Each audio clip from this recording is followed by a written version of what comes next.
감사 넘치게 합시다 하는 제목으로 하나님 말씀을 전하겠습니다. 머릿돌 습관이라는 이론이 있습니다. 습관의 힘을 강조하는 학자들의 이론인데요. 한 가지 중심되는 습관만 고치면 그것으로 인해서 연쇄 반응이 일어나서 삶 전체, 삶의 태도가 완전히 바뀔 수 있다는 주장입니다. 이들의 주장에 의하면 이 머릿돌 습관이 될 만한 것들이 특별히 두 가지래요. 감사의 습관과 불평의 습관이래요. 감사를 늘 습관적으로 하면 그 인생이 하나하나 고쳐져서 놀라운 인생을 살게 되지만 반대로 불평이 내 습관이 되면 반대처럼 된다는 겁니다. 머릿돌 습관 기억했으면 참 좋겠습니다. 유대인의 밥상머리 교육이라는 책에 보면 이런 이야기가 있습니다. 생각을 오래 하면 감사가 된다. 생각을 오래 하면 뭐가 된다고요? 감사가 된다. 그러니까 싱크를 하면 땡크가 된다는 말입니다. 무언가에 대해 깊이 생각하면 그 끝에는 반드시 감사의 열매가 맺힌다는 거예요. 누구든지 깊게 오래 생각하면 감사가 나온다는 말입니다. 그런데 여러분, 우리 현대인들의 특징 중에 한 가지가 생각을 깊이 안 해요. 여러분들은 어때요? 저희 막내가 넌센스 퀴즈를 자주 냅니다. 다 물어봐요.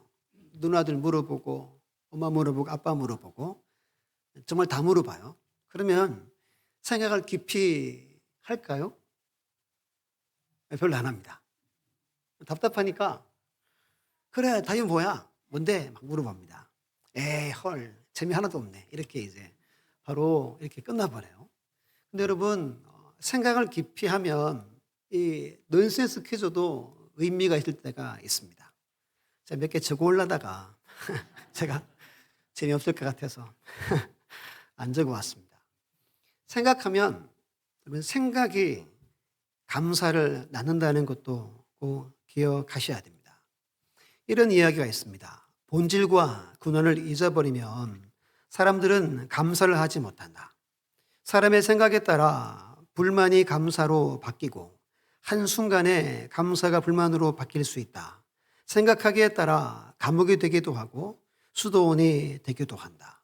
본질, 근원을 잊어버리면 사람은 감사할 수 없대요. 오늘은 우리 그리스도인이 생각해야 할 두 가지, 본질 두 가지를 감사해야 한다 전하고, 어떻게 하면 감사가 넘치는 인생을 살까 한 가지 살펴보려고 합니다. 우리 첫 번째 함께 읽어볼게요. 시작. 하나님의 은혜로 구원받은 것에 감사해야 한다. 아멘. 가장 본질적인 첫 번째 이야기입니다. 오늘 본문의 6절 말씀을 우리 성경을 통해서 읽습니다. 시작. 그러므로 너희가 그리스도 예수를 주로 받았으니 그 안에서 행하되. 아멘. 여기 너희가는 골로새 교회 성도들을 말합니다. 골로새 교회 성도들은 무엇을 받았대요? 그리스도 예수를 주로 받았대요. 내 주인으로, 내 구세주로 받았대요. 여기서 받았다는 말이 중요합니다. 이런 뜻이에요. 마음으로 깊이 받아들여 자신의 것으로 취하다라는 뜻입니다. 예수를 영접했어요, 이들이. 근데 깊이, 아주 깊이 영접하고 받아들인 거예요. 예수님을 자신의 것으로 삼았다는 거예요. 최근에 세례식 있었죠. 그리고 선창식 있었죠. 지난주 설교 제목 기억나죠? 꽃보다? 그렇죠. 이런 제목을 해야 돼요. 그렇죠? 근데 공통적으로 나왔던 제가 강조했던 게 연합이었습니다. 지난주 오후 예배에도 여러분 연합하지 않으면 뭐가 임하지 않아요? 성령이 안 임해요. 연합하지 않으면 능력이 나타나지 않는다고 강조를 드렸죠. 요한복음 15장 7절 말씀에 너희가 내 안에 거하고 내 말이 너희 안에 거하면이라고 말합니다. 갈라디아 20장 20절 말씀에 내가 그리스도와 함께 십자가에 못 박혔나니 그런즉 이제는 내가 사는 것이 아니요 오직 내 안에 그리스도께서 사시는 것이라. 이제 내가 육체 가운데 사는 것은 나를 사랑하사 나를 위하여 자기 자신을 버리신 하나님의 아들을 믿는 믿음 안에서 사는 것이라. 믿으십니까? 골로새 교회 성도들은 예수 그리스도와 연합했어요. 예수님을 자기 것 삼았대요. 그 바울이 말합니다. 그 안에서 행하되. 그 안에서 행하라는 말이에요. 여러분, 이건 현재형입니다. 계속해서 항상 그리스도와 연합한 삶을 살아가라라고 권면하고 있는 말씀입니다. 여러분, 이렇게 골로새 교회 성도들처럼 그리스도의 수를 주로 받는 것은 아무나에게나 거저 주는 은혜가 아닙니다. 잘 들으세요. 아무나 거저 안 줘요. 성경의 한편에서는 구원은 누구에게 줘요? 아무에게나 주죠. 성경은 누구든지를 강조합니다. 그 어떤 경우에도 구원에서 차별이 없습니다. 소외됨이 없습니다. 그런데 크게 두 가지 예수를 주로 받는 것이 특별한 은혜일 수 있어요. 첫 번째가 뭐냐 하면 기독교 박해 국가에 사는 경우입니다. 이번 주에 우리 교단 기독교 신문 1면에 12월을 한 달 박해받는 교회를 위해서 기도합시다. 이게 1면 제일 위에 제일 중요한 자리에 이 기사가 실렸어요. 그리고 조그맣게 박해받는 국가 순위가 나왔어요. 1위가 어딜까요? 예상하는 대로 북한이에요. 2위부터 10위까지 9개 나라는 다 이슬람 국가입니다. 독보적으로 북한이 1위예요. 아마 100점 기준인 것 같아요. 98점이 나왔습니다. 그리고 이런 기사가 있어요. 93년도에 박해받는 국가가 40개였대요. 2023년 현재는 한 2배 정도가 늘었어요. 76개 된대요.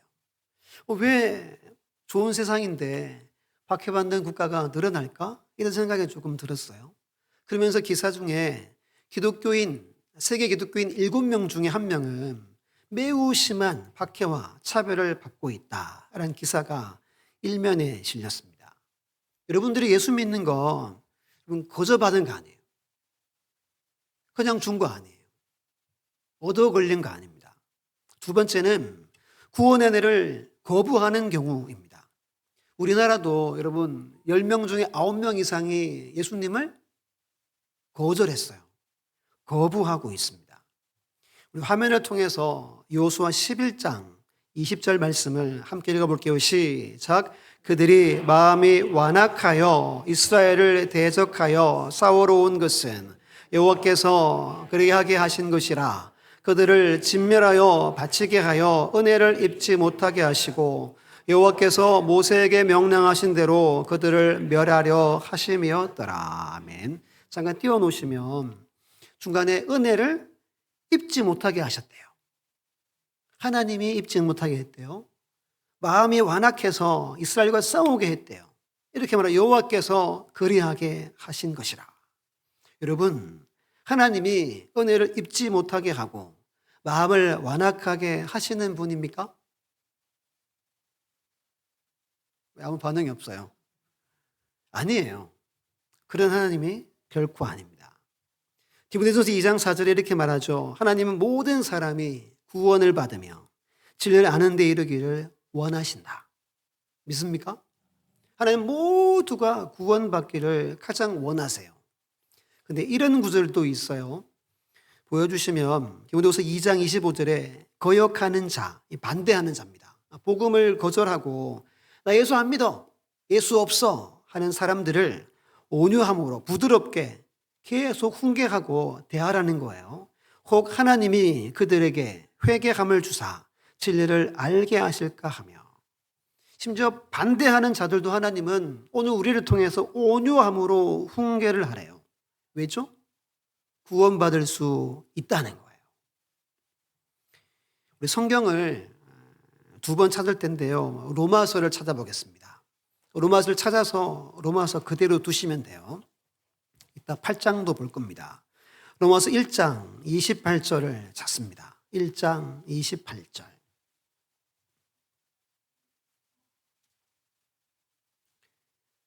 로마서 1장 28절 함께 읽습니다. 시작. 또한 그들이 마음에 하나님 두기를 싫어하며 하나님께서 그들을 그 상실한 마음대로 내버려 두사 합당하지 못한 일을 하게 하셨으니. 아멘. 아담의 범죄로 우리 인간은 타락하게 됐어요. 칼빈은 전적인 타락이라고 말합니다. 소망이 없어요. 우리 인간 안에서 묵상하고 한다고 여러분 인간되게 살고 이거 없어요. 성경은 그렇게 말하지 않습니다. 오늘 이 로마서 1장 28절에 바울은 말합니다. 마음이 세상에 대해서 좋아하지만 유독 하나님에 대해서는 완악하고 강팍하다는 이야기를 하는 겁니다. 여러분, 하나님은 그런 영혼들을 그냥 내버려 두신대요. 조금 전에 요수아 11장 말씀에 은혜를 입지 못하게 한다는 말은 이 의미입니다. 그냥 내버려 두는 거예요. 그냥 살도록 두는 겁니다. 이게 제일 무서운 하나님의 심판이라고 종종 들어보셨죠. 오늘 저와 여러분은 어떤 사람이죠? 은혜를 입었어요? 못 입었어요? 확신하십시오. 입었어요? 못 입었어요? 입었어요. 여러분, 아무나 예수 믿는 거 아닙니다. 완악한 대로, 하나님 두기 싫어하는 대로 하나님은 내버려 두실 때도 있어요. 건져내지 않는다는 거예요. 그냥 멸망받도록 그냥 냅둔다는 거예요. 근데 오늘 우리는 하나님이 그렇게 하지 않으신 거예요. 은혜를 우리에게 베풀어 주신 거예요. 그럼 생각해 볼게요. 왜 하나님이 여러분들을 은혜를 주셨죠? 왜 우리 학생들, 친구들에게 은혜를 줬죠, 하나님이? 이유가 없어요. 뭐죠? 하나님의 은혜인 거예요. 믿습니까? 여러분, 구원은 두 가지로 이루어졌어요. 하나님의 구원은 첫 번째는 하나님의 철저한 계획으로 구원이 이루어졌습니다. 언제 계획하셨죠? 창세 전에 계획하셨어요. 아무것도 없을 때 하나님은 오늘날 우리를 계획해 놓으시고 저와 여러분들을 구원해 내셨어요. 일에 대해서 피조물인 우리가 뭐라고 할 수가 없어요. 우리가 기억할 것은 여러분들이 구원받은 것들은 철저한 하나님의 계획하에 구원받은 거예요. 여러분들을 사랑하고 여러분들을 좋아하고 믿으셔가지고 여러분들을 죄에서 죽음에서 건져내신 거예요. 두 번째는 아들 예수 그리스도의 철저한 순종과 복종으로 구원의 은혜가 완성이 되었다는 사실입니다. 아들 예수 그리스도의 보혈의 은혜가 아니면 아담이 타락한 우리의 모든 악한 것들이 이 죄가 깨끗하게 정결하게 씻겨지지 않는다는 거예요. 믿습니까? 다른 방법은 없습니다. 다른 길도 없어요. 죄는 오직 예수님의 보혈, 그 십자가의 순종함으로만 해결된다고 성경은 말합니다. 구원은 여러분 두 가지로 됐어요. 성부 하나님의 철저한 계획과 성자 예수님의 철저한 복종으로 우리가 구원받았어요. 그리고 여러분들에게 은혜가 임한 거예요. 하나님 여러분들 찾아오신 거예요. 그저 건져주신 거예요. 불가항력적 은혜라고 기억나죠? 주님 오셨는데 여러분들이 마음을 연 거예요. 우리가 한 건 없어요. 하나님이 다 하신 거예요. 우리 화면으로 에스겔 36장 25, 28절 말씀을 제가 읽어볼게요. 잘 보세요. 예수님이 오시면 일어날 일에 대해서 예언한 구절입니다. 맑은 물을 너희에게 뿌려서 너희로 정결하게 하되 곧 너희 모든 더러운 것에서와 모든 우상 숭배에서 너희를 정결하게 할 것이며 또 새 영을 너희 속에 두고 새 마음을 너희에게 주되 너희 육신에서 굳은 마음, 돌 같은 마음을 제거하고 부드러운 마음을 줄 것이며 또 내 영을 너희 속에 두어 너희로 내 율례를 행하게 하리니 너희가 내 규례를 지켜 행할지라. 내가 내 조상들에게 준 땅에서 너희가 거주하면서 내 백성이 되고 나는 너희 하나님이 되리라. 아멘입니까? 예수님이 오셔서 우리를 죄에서 깨끗하게 정결하게 하셨어요. 새 영을, 새 마음을 우리 마음에 주시면서 딱딱했던, 완악했던, 더러웠던 모든 마음들이 부드러운 마음이 된 거예요. 감사함으로 말씀을 지키며 살아가는 가는 겁니다. 제가 질문을 드릴게요. 여러분은 죄가 씻겨졌습니까? 속으로 해도 됩니다. 대답 꼭 하세요. 돌 같은 딱딱한 마음이 새 영과 새 마음으로 부드러운 마음이 되셨습니까? 하나님의 말씀을 기쁨으로 지키고 행하고 살아가고 있습니까? 여러분은 누구 백성이에요? 하나님은 누구예요? 여러분들의 아버지 하나님을 믿습니까? 이 고백에 아멘 아멘 하신 분들은 은혜를 입은 거예요. 이 은혜는 엄청난 은혜입니다. 우리가 무엇을 해서도 이 은혜는 갚을 길이 없어요. 믿습니까? 인정하십니까? 우리는 그저 감사하는 거예요. 감사합니다. 감사합니다. 여러분들이 뭘 해도 이거 못 갚아요. 그냥 하나님은 감사를 원하세요. 한 구절을 볼게요. 역대상 16장은 다윗이 언약궤를 성전에 옮깁니다. 그리고 감사 찬양 올려드리는 그 마지막 세 구절인데요. 같이 한번 읽어볼게요. 시작. 여호와께 감사하라. 그는 선하시며 그의 인자하심이 영원하미로다. 너희는 이르기를 우리 구원의 하나님이여 우리를 구원하여 만국 가운데에서 건져내시고 모으사 우리로 주의 거룩한 이름을 감사하며 주의 영광을 드높이게 하소서 할지어다. 여호와 이스라엘의 하나님을 영원부터 영원까지 송축할지로다 하매 모든 백성이 아멘하고 여호와를 찬양하였더라. 아멘. 언약궤를 옮기고 다윗이 뭘 감사하냐 하면 구원의 하나님 감사합니다 외쳐요. 영광을 드높입니다. 영원부터 영원까지 송축합니다. 온 백성이 아멘하며 찬양했대요. 여러분 감사, 여러분 구원은 아무나에게 거저 주는 게 아닙니다. 오늘 우리가 감사절을 보내죠. 감사를 세워보라 하잖아요. 감사를 세워보기 전에 가장 근본적인 구원에 대해서 감사하지 않으면 감사절을 지킬 수가 없어요. 하나님이 내게 은혜 베풀어 주신 이 구원의 은혜, 철저한 계획과 철저한 복종과 불가항력적 그 은혜로 여러분들이 구원받은 거예요. 다윗이 이걸 알고 다윗이 이것만 감사합니다.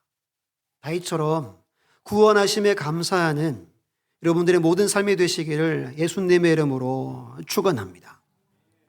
두 번째 함께 읽습니다. 시작. 성령의 지배를 받는 삶 살게 하심에 감사해야 한다. 아멘. 인생은 두 갈래 길이에요. 앞에서 봤죠? 은혜를 입은 자의 길이 있고 은혜를 입지 못한 자의 길이 있습니다. 감사주의를 준비하면서 제 마음에 계속 맴돌았던 말씀이 이거예요. 육은 육이요 영은 영이다. 육은 육이고 영은 영이다. 이 말씀이 계속 맴돌았어요. 이게 요한복음 3장의 니고데모에게 주시는 예수님의 말씀이죠. 예수께서 대답하시되 진실로 진실로 내게 이르노니 사람이 물과 성령으로 나지 아니하면 하나님의 나라에 들어갈 수 없느니라. 성령으로 나지 않으면 하나님의 나라 못 들어간다는 말씀이에요. 그리고 말씀합니다. 육으로 난 것은 육이요 영으로 난 것은 영이니 말합니다. 하나님 나라 천국을 말해요. 들어가려면 성령으로 나야 들어간대요. 이게 여러분 절대 기준입니다. 절대 기준이에요. 성령으로 나지 않고 육으로 날 수 있다고 말하죠. 우리 육으로 우리가 났어요. 근데 예수님을 믿게 되면서 우리가 영으로 다시 태어났어요. 지금도 영이냐 육이냐 이것이 우리의 인생에 아주 중요한 이야기가 됩니다. 지금 로마서 1장에 펴져 있죠. 8장을 찾습니다. 8장. 로마서 8장을 보세요. 오늘 집에 가셔서 꼭 로마서 8장 전체를 천천히 읽고 묵상해 보세요. 여러분들의 신앙에 아주 큰 유익이 될 거예요. 8장의 5절로 8절 봅니다. 제가 읽습니다. 육신을 따르는 자는 육신의 일을, 영을 따르는 자는 영의 일을 뭐하죠? 생각하죠. 육신의 생각은 뭐예요? 사망이고 영의 생각은 생명과 평안입니다. 육신의 생각은 하나님과 원수가 되나니 이는 하나님의 법에 굴복하지 아니할 뿐 아니라 할 수도 없다. 이 말은 순종하지 않는다는 거예요. 육신에 있는 자들은 하나님을 기쁘시게 할 수 없느니라 말합니다. 우리는 육신을 따르든지 영을 따르든지 이 둘 중에 하나를 따르게 되어 있습니다. 그럼 마음에 늘 막 죽겠고 늘 사망 같으면 여러분들이 일상에서 육신을 따르는 거예요. 근데 마음에 생명이 넘치고 평안이 있어요. 염려가 없어요. 그러면 영의 생각, 영을 따르는 거예요. 13절, 14절 보세요. 같이 읽습니다. 13, 14절 시작. 너희가 육신대로 살면 반드시 죽을 것이로되 영으로서 몸의 행실을 죽이면 살리니 무릇 하나님의 영으로 인도함을 받는 사람은 곧 하나님의 아들이라. 아멘. 육신대로 살면 반드시 뭐 하죠? 죽어요. 소망 없어요. 몸의 행실을 죽여 영으로 살면 하나님의 아들이 된다는 겁니다. 여러분은 육신을 따르고 있습니까? 영을 따르고 있습니까? 이건 매우 중요한 질문입니다. 그런데 우리는 이 질문을 다른 사람에게 보통 적용하죠. 누구 이렇게 사는 것 같아. 근데 이 말씀은 철저히 나한테 하는 거예요. 나한테. 나는 지금 육신으로 사는가? 나는 지금 영으로 사는가? 이 질문을 여러분들한테 던져야 돼요. 남편이나 자녀한테 던지면 안 돼요. 이건 교만한 거예요. 철저히 나한테 던져야 돼요. 몇 대 몇인지 계산할 수 있어야 돼요. 지난주에 제가 강조한 게 영어 있죠. doing이냐 being이냐 이게 6은 6이요 영은 6이라는 말과 같은 말입니다. 그럼 이스라엘 백성들이 포로에서 돌아와서 어떻게 살았어요? 자기 소견대로 여전히 삽니다. 예배는 드렸어요. 제사는 드렸습니다. 절기를 지켰습니다. 매일 상번제, 매일 제사 드렸어요. 하나님이 뭐라고 그래요? 하나도 안 받았대요. 예배 드리고 제사 드리는데 안 받았대요. 오늘 본문의 골로새 교회 성도들처럼 이들이 연합하지 않고 그냥 두익만 한 거예요. 많이 하고 많이 하는 것처럼 열심히 하는 것처럼 보일 뿐 이들이 비잉이 되지 않은 겁니다. 성경은 이렇게 말합니다. 성령이 아니고서는 누구든지 예수를 주시라 할 수 없다. 우리 안에 성령님이 계시죠. 믿습니까? 여러분들 안에 성령님이 계십니다. 믿습니까? 아멘입니까? 우리는 성령의 전이라고 성경은 말합니다. 여러분들은 성령의 전이에요. 우리 로마서 8장 9절 같이 읽어볼게요. 시작. 만일 너희 속에 하나님의 영이 거하시면 너희가 육신에 있지 아니하고 영에 있나니 누든지 그리스도의 영이 없으면 그리스도의 사람이 아니라. 중요한 구절이에요. 우리는 두 육신의 지배, 영의 지배, 둘 중 하나의 지배를 받게 됩니다. 이걸 영어로 컨트롤이라고 이야기해요. 육신의 본성에 우리를 컨트롤하려고 하고 성령도 우리를 컨트롤하려고 한다는 겁니다. 바울은 이것 때문에 평생을 싸웠어요. 평생을. 오늘 우리가 이것 때문에 싸우고 있는 겁니다. 여러분 주변에 성령의 지배, 다스림을 충만하게 받는 분 혹시 있습니까? 어떻게 살아가요? 잘 없을 거예요. 있어요, 없어요? 아마 잘 없을 겁니다. 많은 목사님 만나봐도 목사님들 중에서도 성령의 지배를 철저히 받는 분 잘 없습니다. 저도 아직 그렇지만 대부분 자기 뜻대로 목회합니다. 두잉하려고 해요. 무언가를 하려고 합니다. 무언가를 되려고 하지 않아요. 이게 한국교회에 어쩌면 큰 문제인 거예요. 성령 따로 목회하고 성령 따로 교회를 다니는 거예요. 근데 오늘 8장에서는 하나님은 여러분들을 지배하기를 원해요. 저를 지배하기를 원해요. 제가 통제를 당해야 되고 그 통제 아래 살아야 한다는 거예요. 왜죠? 우리는 영으로 났어요. 믿습니까? 여러분들은 영으로 났어요. 이걸 확신해야 돼요. 아니면 하나님 나라에 들어갈 수 없어요. 여러분들은 성령의 사람입니다. 믿습니까? 여러분 성령의 전입니다. 그러면 어떻게 우리가 살아가야 되죠? 이 지배에 감사해야 돼요. 성령의 지배에 감사하며 그리고 더 내 삶의 영역을 성령 하나님께 내어드려야 하는 거예요. 아직 내어드리지 못한 영역이 분명히 우리에게 있어요. 이것들을 오픈하고 내어드려야 돼요. 그렇지 않으면 여전히 여러분들은 소견대로 사는 거예요. 뜨겁지도 차지도 않게 미적지근하게 신앙생활 하는 거예요. 근데 그렇게 계속 살아가면 어떻게 될까요? 어떻게 될까요? 솔직히 말씀드리면 결과를 아무도 모릅니다. 아무도 몰라요. 천국에 갈지 지옥 갈지 몰라요. 하나님이 성경에 이렇게 말하죠. 여러분 두리뭉실하게 하나님 나라에 들어간다 라는 말이 있어요 없어요? 없어요. 15절 보시면 우리는 양자의 영을 받았어요. 하나님을 뭐라고 불러요? 아빠 아버지라고 불러요. 17절에 예수님과 함께 상속을 받았어요. 근데 고난도 함께 받아요. 성령을 따라 철저히 살면 고난이 많겠죠. 인간적으로 안 살고 성령으로 살면 고난이 많겠죠. 고난이 없다는 말은 성령을 따라 살지 않는다는 거고, 그렇게 평생 살면 마지막 종착지에 가서 출입구가 다를 수 있다는 이야기입니다.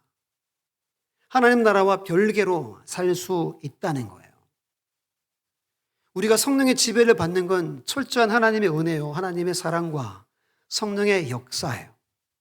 우리는 성령의 지배, 컨트롤을 또 인정하고 그리고 또 내 삶의 영역에 민감하게 반응하는 삶을 살아가셔야 하는 거예요.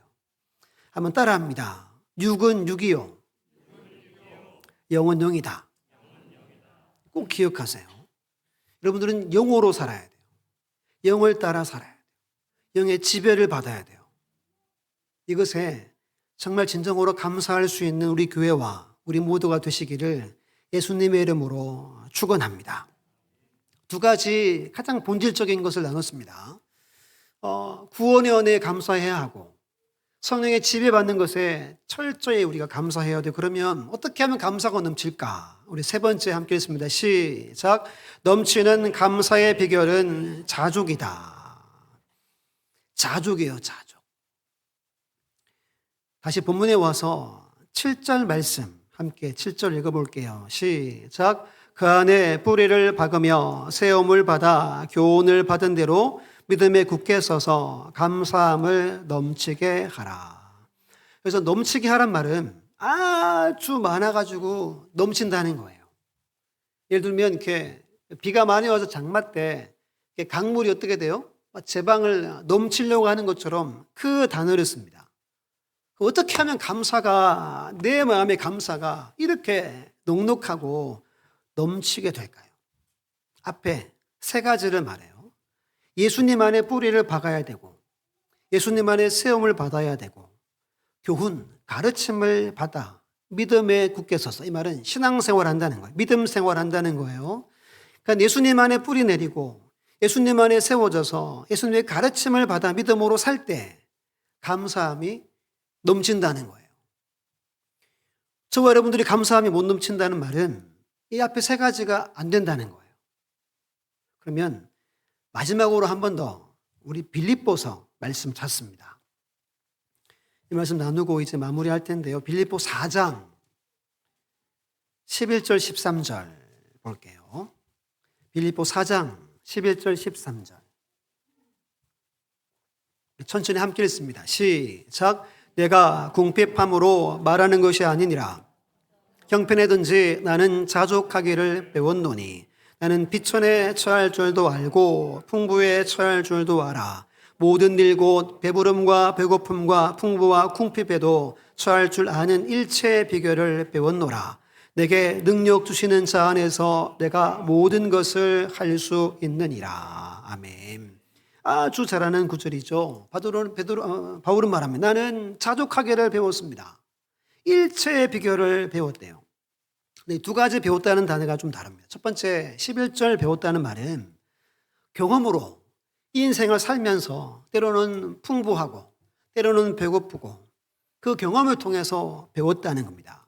바울이 예수님 만나기 전에 잘 나갔습니다. 최고의 랍비가 될 인재였어요. 늘 칭찬이 따르고 인정받고 늘 모든 것이 넘쳤어요. 근데 예수님 만나고 그때부터 어떤 인생 삽니까? 비천에 처하고 배고픔과 궁핍한 인생을 살았어요. 그 경험을 통해서 알게 된 거래요. 알게 된 거. 특별히 13절에 내게 능력 주시는 자 안에서 자기 안에 계신 예수님께서 믿음 주시고 평안 주시고 안식 주셔서 만족 주셔서 자기가 그 자족을 인생을 통해 배웠다는 것이 오늘 11절의 이야기입니다. 자족은 스스로 만족하는 거예요. 여러분 스스로 인생을 만족할 수 있지만 그것은 잘못된 만족이에요. 내 안에 계신 예수님을 통해서 내 안에 평안이 있고 안식이 있을 때 외부의 환난이나 기쁨이나 이것이 내게 크게 별로 영향을 미치지 않는 거예요. 사도 바울이 그런 인생을 살아갔다는 겁니다. 13절에 배웠다는 말은 수동태예요. 비밀을 전수받았다란 말입니다. 이 말은 내 안에 계신 주님께서 성령께서 가르쳐 주셨다는 거예요. 정말 간절히 바라기는 저나 우리 모든 여러분들이 우리 안에 계신 주 예수 그리스도를 통하여서 자족을 배우고 일체의 비결을 배우는 은혜가 있기를 예수님의 이름으로 축원합니다. 여러분 이 문제는 두 가지 문제예요. 환경, 상황의 문제이고 그리고 두 번째는 돈, 물질의 문제입니다. 우리 인생이 두 가지 문제에 다 해당해요. 환경, 상황, 돈 문제입니다. 바울은 어떤 형편이든지 자기는 만족한대요. 이게 쉬워요, 어려워요? 쉽지 않습니다. 그럼 씨 뿌리는 비유에서 세 번째 가시 떨기밭에 하나님 말씀 씨가 떨어지지만 씨가 죽어버립니다. 세상의 염려와 재리, 돈의 유혹이 씨를 말려버립니다. 돈이라는 것이, 환경이라는 것이 하나님을 대체해버리고 하나님을 떠나게 하고 하나님을 버리게 합니다.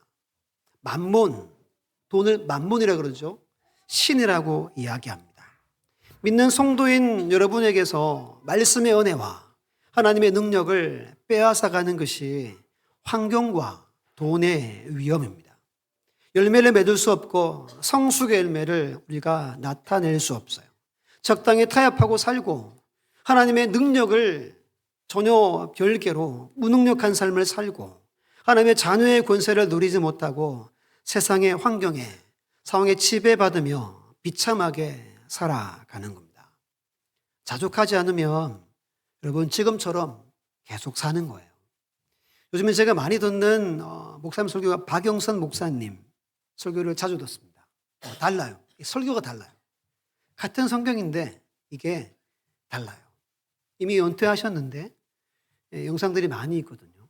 그리고 짧은 영상은 조정민 목사님 영상을 봅니다. 짧은 거. 1분, 2분 되는 거 봅니다. 그 두 가지를 제가 나누고 마칠까 하는데요. 환경에 대한 문제와 돈에 대한 이야기를 아주 직설적으로 합니다. 첫 번째 제목은 이겁니다. 지옥 같은 상황에서도 하나님의 일을 할 수 있는 방법이에요. 제목 그냥 띄워놓으세요. 제가 그대로 읽어드릴게요. 그분이 한 걸 제가 그대로 쳤어요.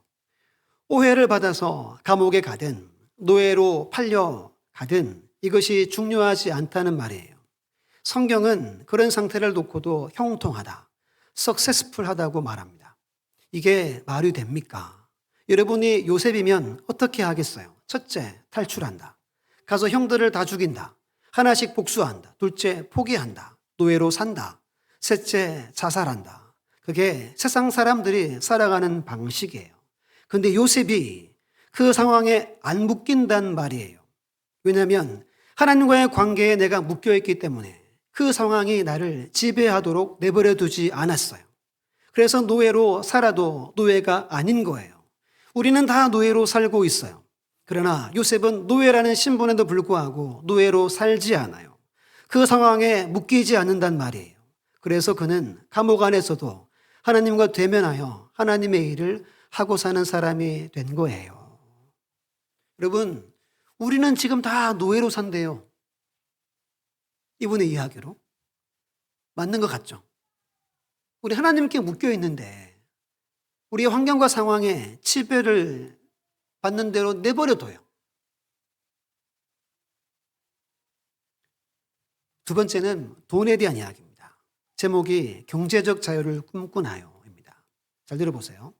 자본주의 시대에서 가장 위험한 것은 돈에 대한 관심입니다. 신앙은 돈을 이기는 힘이에요. 이제 좀 좋았어요. 신앙은 돈을 이기는 힘이에요.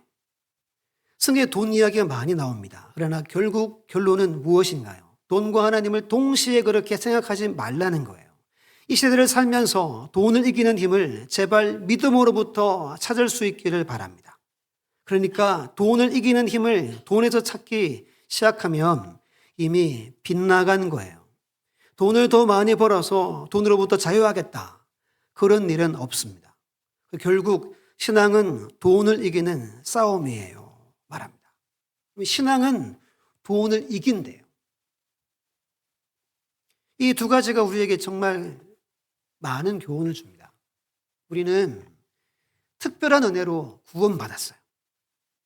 육이 아니라 성령의 지배를 받는 자로 삼아주셨어요.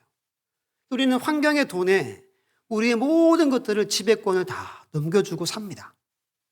적당하게 예수 믿고 천국 가겠지 하고 사는 거예요. 저도 비슷하게 사는 것 같아요. 우리 모두에게 감사절을 통해서 근본적인 두 가지 깊이 감사할 수 있길 바라고, 그리고 자족하시길 바랍니다. 우리 안에 주님이 계시죠. 그 주님으로 인해서 자족하는 자가 항상 기뻐하라, 쉬지 말고 기도하라. 세 번째 뭐죠? 범사에 감사하라. 이것이 그리스도 예수 안에서 너를 향한 하나님의 뜻이라고 말하죠. 이게 좀 이해가 되죠. 범사에 감사할 수 있는 이유가 있는 거예요. 이래서 우리가 범사에 감사할 수 있는 거예요. 내가 구원받았고 성령의 나를 다스리기에, 내가 자족할 수 있기에 우리가 범사에 감사할 수 있는 거예요. 범사에 감사가 넘치는 여러분들의 삶과 우리 모든 교회 가정들, 우리 자녀들 다 되시기를 예수님의 이름으로 축원합니다.